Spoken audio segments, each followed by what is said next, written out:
Hey everyone, my name is Rooster and welcome back to Mechabellum. For today's video, I want to replay a game that I played in the Mag 1 League group stage last Saturday. And yeah, this was a do or die moment. I'll explain the situation I was in a bit. It's against none other than Tungdil, one of 3-1's strongest. And looking at my packs here, I think Amplify spec looked good. So did Elite spec. To be honest, the speed spec with the Fangs and the Storms, it's fine, but I probably would have had to play Standard and then speed spec isn't as good. And I decided to just pick the Elite here because it's a specialist I'm quite comfortable with. It's got a good slab of hit points, and I think this is a pretty strong opener because I knew Tungdil liked Saber packs, and that is what I'm up against. So I was like, I probably would have at least an okay-ish matchup. Now, I decided to play Standard here, and you'll see me position here in a particular way. To kind of set up a standard board and then have some tempo with the steel balls. And I decided to put the crawlers here behind the steel balls. Something I've been trying out, but as we'll see, it doesn't really work out that well. And I really wish I would have put the crawlers behind the towers, and I think I'll be doing that going forward. But look at this. Both sides, 2 steel balls dying to that saber shot. Yeah, I was really unhappy about this because it meant that we actually lose the first round. Can you imagine if I had one more steel ball left alive there? At least they would have locked on and I would have been able to take some rounds. But instead, we're just getting cleared here. And I think this should be a favorable matchup for me. So already some positioning issues. I'll explain to you what position I was in the tournament. So it was a group stage. My first game was against Steel Sane. And sadly for me, I didn't manage to win. So I went down to the losers bracket. And then to get the second place, because only 2 of us out of 4 were going to go through, I would have had to win 2 best of 3s, excuse me. And this was my first best of 3 series against Tungdil. The first game I lost, the second game I won, and this third game was do or die for either of us, and whoever would win would go on to face Steel Sane in the next best of 3 for the second spot. The first spot, by the way, was taken by Flower Fairy, who was in the finals of last Mag 1 season, so it's nothing too surprising that he did manage to get there. Round number 2, we get a bunch of cards offered here. Missile Strike instantly picked up for Tungdil. This is also another reason here for why maybe I should have put my crawlers behind the towers. And yeah, here my opponents can get a lot of value. I decided to pick up Marksman because, well, I had some problems with the steel balls and they weren't really locking on. So I was hoping to just start building a Arclight Marksman board. And hopefully the Marksman would be able to kill the Sabers because obviously I had some positioning issues. That made it so that my steel balls kept dying. Now, there were things for me to do here. I could have bought some more chaff. But yeah, because of the crawlers are already near the tower, do I put some more behind this tower instead? I wasn't quite sure. And so, yeah, already here, round 1, just some unfortunate, positioning issues that lead to the steel balls there again dying. And so now we're kind of in the process of catching up. But maybe we can, because we do at least have 5,300 hit points remaining still. As you can see, though, the Saber there flashing in gold means that it will be leveling. And a level 2 Sabertooth this early on both sides. Arclight there also leveled after the first round. Really doesn't bode too well for me, and I think I could have probably gotten better tempo in these first rounds if I just went for a little bit of a different positioning. But you can't really dwindle to that too long, because round 3 we've got 3 units. Both of us decide to pick up the Stormcallers. It's a nice pack for me because Stormcallers is always a bit of a weakness of Elite in Standard, because I can't really buy them at level 2, but level 1 Stormcaller gets intercepted just as easily as level 2 or level 9. So usually you just want to keep them at level 1. It's a pretty nice pack for me. I decided to sell out of the steel balls because obviously they're just, well, feeding experience. They already have. And yeah, I'm just trying to kind of build out of my early board and hopefully catch up by going for this Arclight Marksman board. We get range on round 3. Same thing as my opponent. Opponent decides to only level 1 Saber, doesn't have the money to level the second one. And we'll have to see how this goes. Also, Distraction Beacon in the middle, because I was expecting my opponent to go for Stormcallers, but he puts them on the outside so they don't get distracted for too long. At least my steel balls in this scenario have a little bit of a better time. They will die still without locking on, but they don't quite die in the same fashion they did in the first rounds. And yeah, right side here is fine. Left side sadly has to do with this level 2 saber and 35,000 hit points on round 3. Just so incredibly difficult to deal with, even for the level 2 marksman that I get access to as elite. And yeah, round 3 here doesn't look to be going our way either. Saber doesn't quite die, so that's 200 more damage coming my way.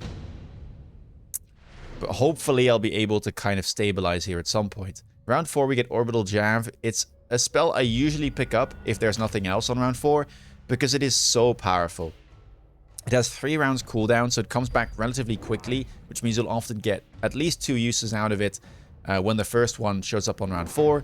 The second one will be on round 8.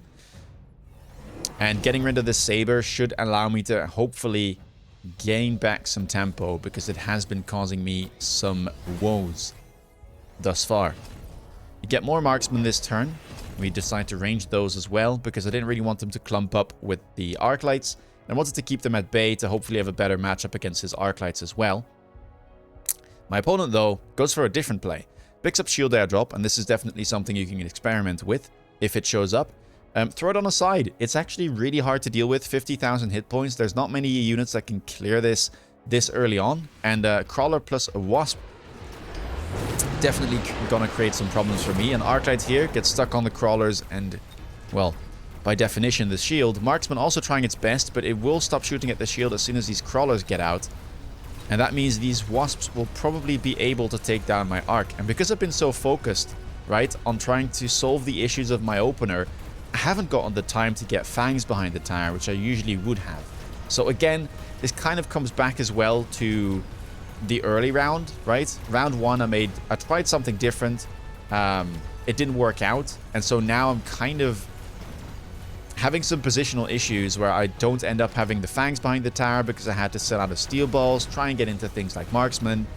And yeah, a nice play from my opponent there. The javelin, though, does mean that we are doing a decent job, and this marksman here looks to perhaps have a decent time.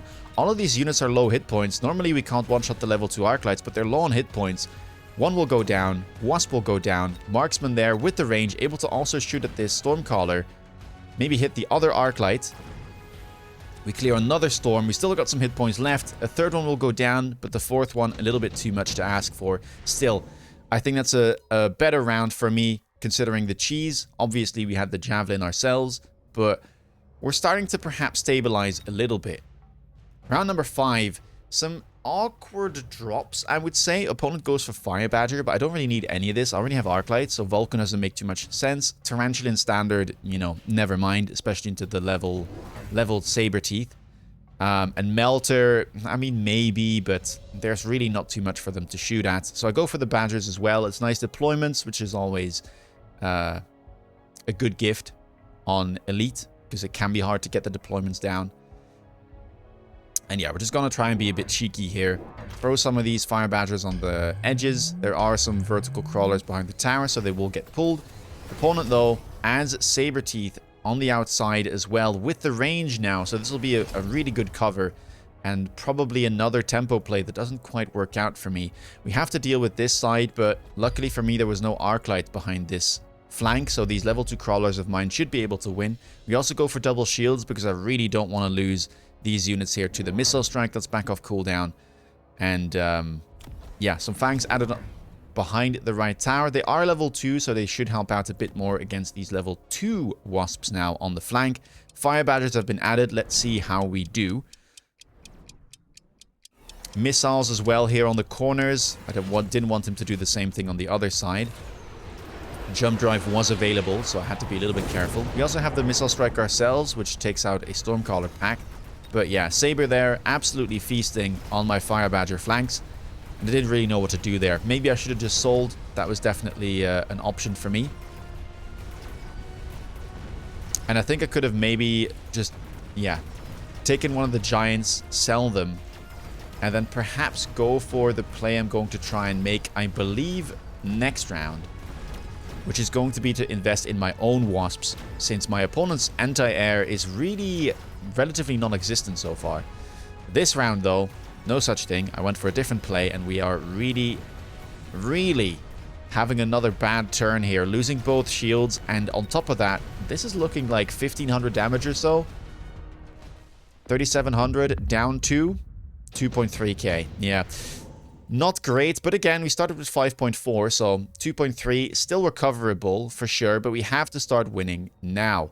Incendiary bomb available. Wasp swarm is the pick instead for my opponent. And yeah, I'm picking this because I'm just hoping to get a little bit of tempo back.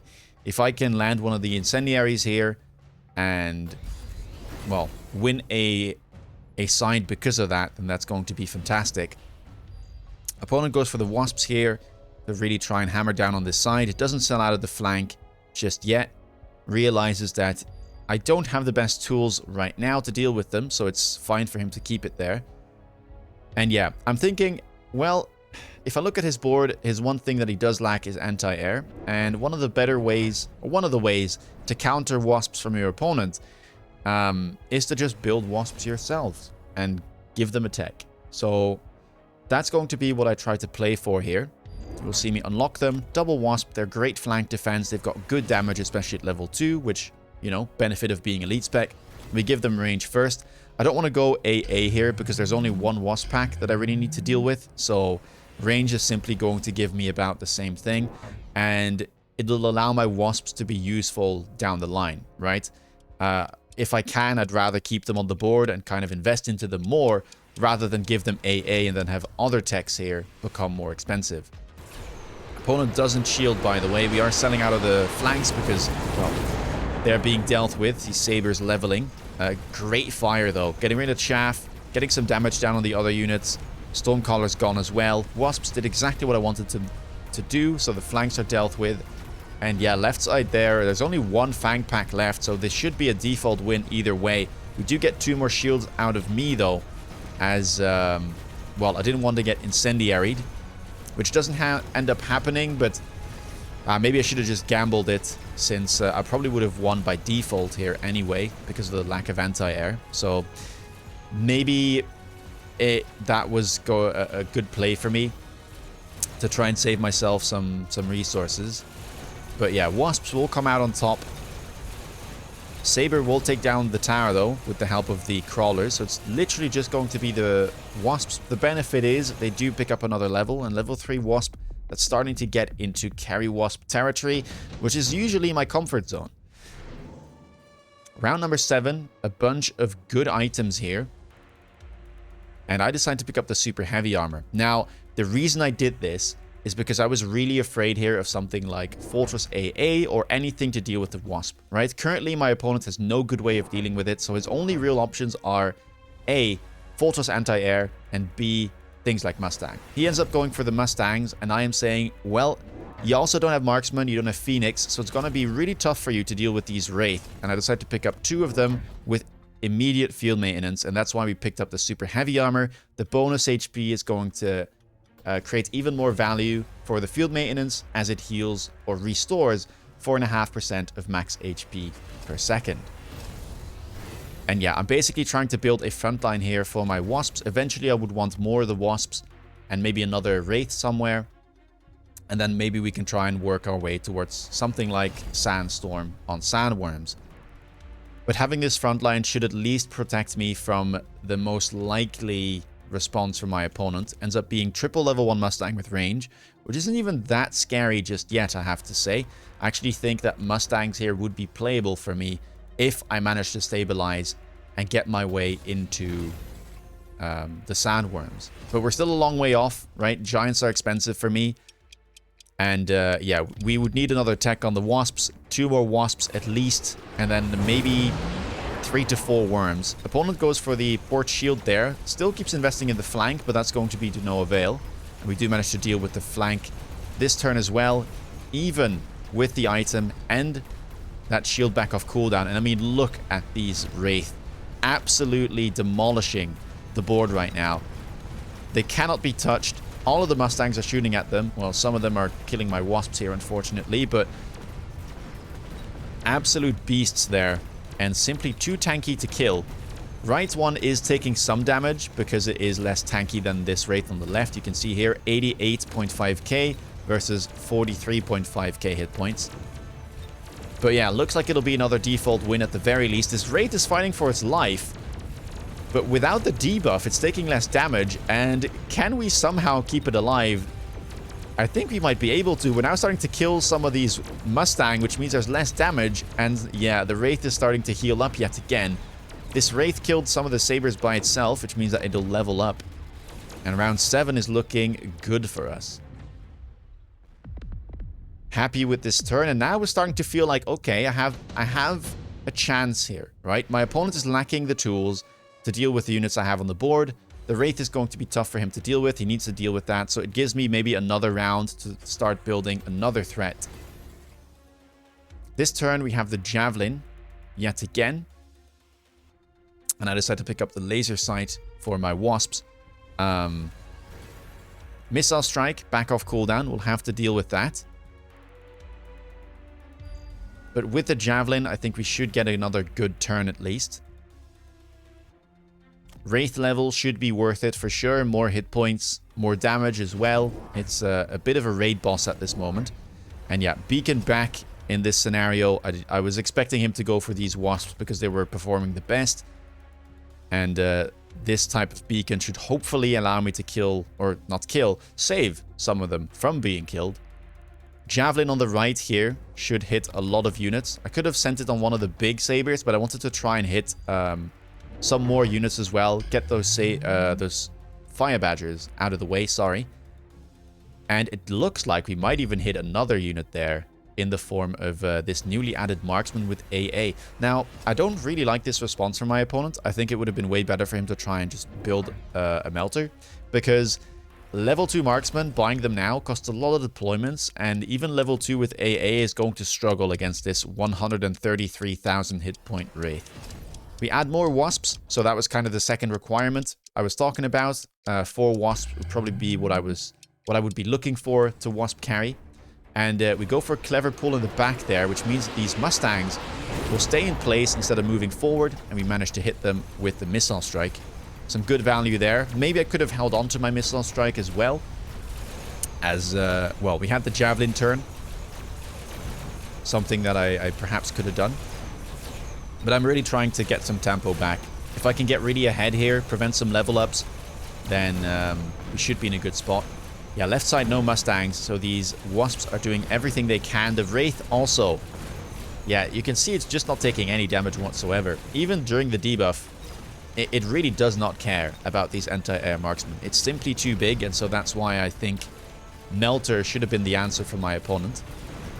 Right side will crumble. These Mustangs doing a great job. Picking up enough experience there to be able to level up next turn. The Wraith getting stuck on the Saber, it is incredibly tanky, but yeah, now we're starting to chip away at the actual anti-air units, and that means that this Wraith will stay alive. A couple of blue wasps even alive as well. And with that, we should be able to close out this round right before the timer hits 0. Round number 9. Additional deployment slot here available. And here, I had a couple of ideas in mind. But I didn't really know what to do because I had a lot of money to spend and not that much time. So I decided to skip to have as much money available on Elite and just not have to think too much about the actual resource math behind this particular turn. I wanted to get Sandworms on the board with Sandstorm because I thought, well, all of his response against my board really is Marksman and Mustang. So if I can hit a Sandstorm, then that should work out well for me. And it also allows me to already set up part of my board that I'll need next turn. However, the nerves were definitely hitting this round. And I make a monumental misclick by going for aerial specialization. This was meant to be ground specialization because obviously, I could see that I was struggling to kill the Sabers, and ground spec giving 200% bonus attack against ground units should help me get rid of that problem. Anti-air specialization, though, definitely doesn't. My opponent sold his wasps, so there's actually no anti-air units to deal with. So that's just a straight up minus 400. Even worse, minus 600, because the next tech would be more expensive as well. So, yeah, this is really not great. I decided to go for the worms anyway, go for sandstorm, and I was trying to hit the oil here, but I forget to use my mobile beacon as well to try and beacon these crawlers in to the fire badgers so that this would get lit on fire. And it would have. And I mean, look at how many Mustangs there are over there. That would have been such great value. And even with my misplay, I probably would have been able to still win this round. But let's see how this goes. The Mustangs with aerial specialization now, though, really starting to hurt. And yeah, I mean, Sandstorm here does look like it is the correct setup, but I don't have the money to get enough. Next turn, the idea would be to get more sandworms.